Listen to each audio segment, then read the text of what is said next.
Make your future 미래 채널 마이앳. 자, 매달 마지막 주 토요일은 지난 한 달간 있었던 놓쳐서는 아쉬운 그런 미래의 뉴스들 전달드리고 있죠. 자, 첫 번째 뉴스는 이걸로 정했습니다. 해외에서 화제가 된 삼성전자의 가상 모델 샘인데 이미지 괜찮죠? 다른 사진들도 보시게 되면은 저도 딱 보자마자 느꼈던 게 야, 디자인 진짜 매력적으로 잘했다라는 생각이 들더라고요. 그래서 트위터 계정도 이렇게 있어가지고 일각에서는 야, 이거 삼성에서 빅스비 대신에 아예 이런 샘이라고 하는 가상 인간으로 그 인공지능 비서를 대체하는 게 아닌가라는 추측도 있었습니다만, 자, 이 샘이라는 것은 삼성전자 그 브라질 법인 IM이라는 것은 모바일 부분이거든요. 모바일 부분 영업 교육용 트레이너로서 개발을 한 거예요. 그래서 판매 현장에 있는 프로모터들에게 판매 가이드를 전달해주는 버추얼 트레이너 역할을 얘한테 맡긴다고 합니다. 자, 이걸 만든 곳은 브라질 아트 프로덕션인 라이트판과 제일기획이 협업해서 만들었다고 하고요. 진짜 디자인 잘하셨죠? 자, 너무 잘했다 보니까 레딧과 같은 영어권 커뮤니티에서 예쁘다고 매력적이라고 난리가 났다는 거예요. 저도 이거를 한국 기사에서 처음 본 것이 아니라 어디에서 봤냐면은 제가 전에 소개해드렸던 FN 메카라고 하는 인공인간 인플루언서 있었잖아요. 이분이라고 하면 이상한데 이것에 계정을 팔로우하고 있는데 얘한테서 처음 들었어요. 뭐라고 적어놨냐면 Who's switching from Apple to 삼성. 얘가 매력적이니까 이제 삼성으로 갈아타자라는 이런 뉘앙스의 글을 적어놨다는 겁니다.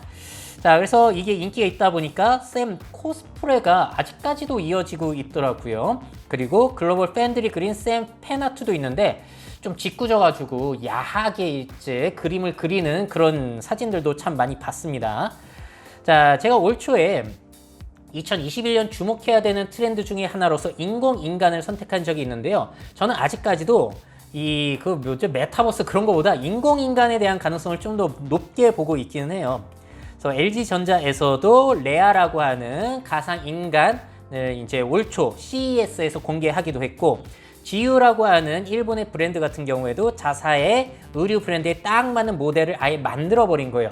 그러니까 모델을 섭외하는 시대가 아니라 만들어내는 시대로 갈 수가 있다는 것이고, 이렇게 가상 모델을 만들어내게 되면은 실제 인간 모델에 의한 여러 가지 문제점들, 뭐 인성 논란이라든지 과거 논란으로부터 자유로울 수 있다라는 여러 가지 장점도 있습니다만, 아직까지 이런 것들을 통합적으로 해줄 수 있는 솔루션 회사가 없다 보니까 기업에서 많이 망설이고 있다라고 전해 들었어요. 자, 그런가 하면 중국 칭화대학교에서 새내기를 아예 인공인간으로 만들었더라고요. 화지빙이라고 하는 인공인간. 그래서 제가 뭐 초거대 AI까지 장착이 돼가지고 여러 가지 대학 생활을 하는 모양입니다. 뭐 이런 식으로 여러 가지 시도들이 일어나고 있어요. 자, 그리고 이것과 좀 궤를 같이 하고 있는 건데 세계 최초의 AI 여성 래퍼가 등장을 했습니다. 자, 랩부터 한번 들어보시죠. 내가 있잖아. 어제 갑자기 생각이 나서 네가 알란가 물어봤잖아. 그럴싸하죠. 자, 이게 최초의 AI 여성 래퍼라는 것이고, 타이캐스트 코리아에 보시게 되면은 유튜브 채널에 올라와 있어요. 저 여성 래퍼뿐만이 아니라 더스트라고 하는 남성 래퍼도 있습니다. 아, 뭔가 이거 싸이월드 감성의 랩이긴 한데.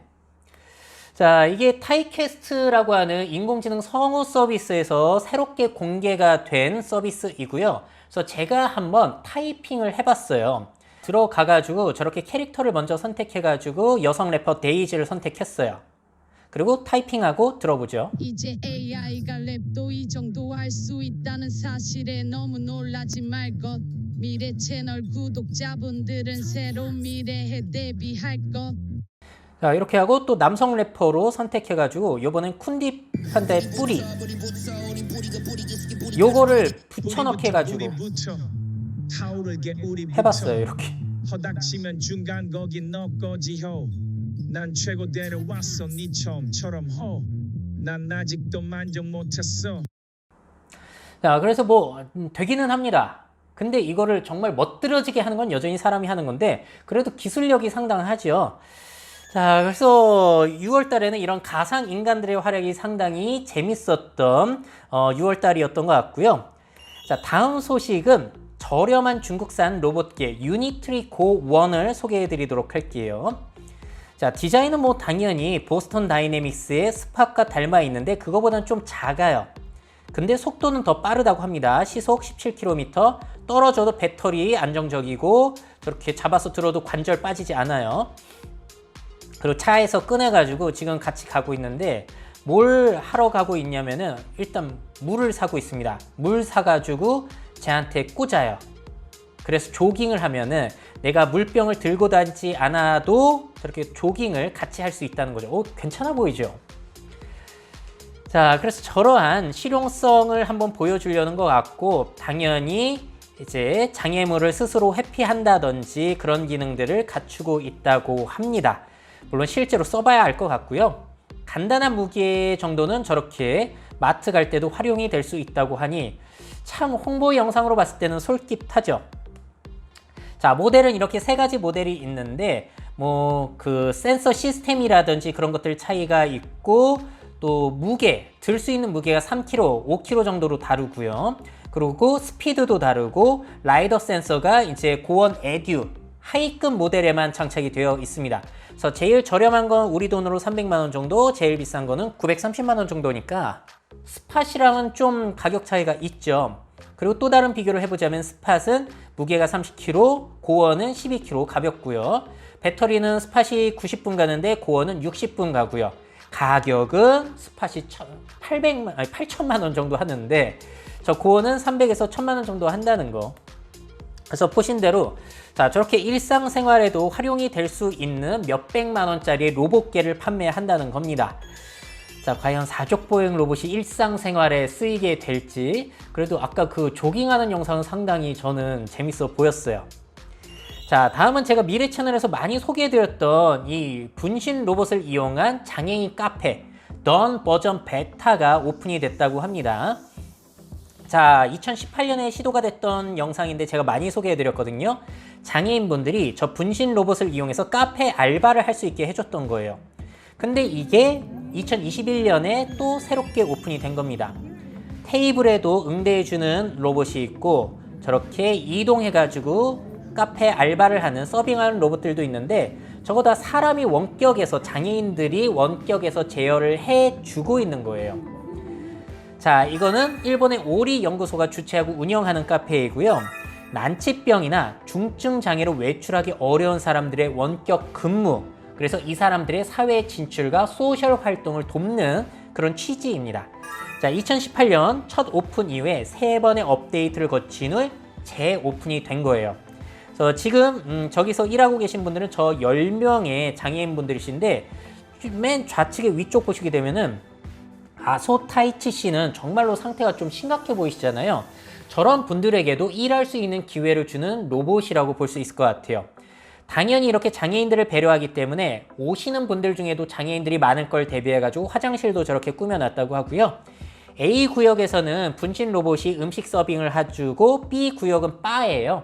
텔레 바리스타라고 해가지고 바리스타 로봇 위에다가 원격 로봇을 올려놔가지고 제어를 할 수 있게 이렇게 해놨다고 합니다. 도쿄에 있는 고덴마초역에서 도보 4분 거리에 오픈이 됐다고 하네요. 6월 22일에 일반인들 대상으로 오픈이 됐어요. 자, 기술에 의한 장애인의 사회 참여, 그 성장 가능성 여러분들은 어떻게 보세요? 물론 건강한 사람이 서빙해주는 게 고객 입장에서는 제일 편할 수는 있겠지만 또 여러 가지 관점에서 볼 수 있는 저는 참 좋아하는 사례예요. 자, 마지막 소식입니다. 라스베가스에 오픈한 앨런 머스크의 지하 터널. 자, 앨런 머스크의 그 보링 컴퍼니 있잖아요. 지하 터널 뚫는 그 회사의 루프가 마침내 라스베가스에서 승객들을 운송하기 시작했어요. 일반인을 대상으로 이게 진행이 되는 건 처음이거든요.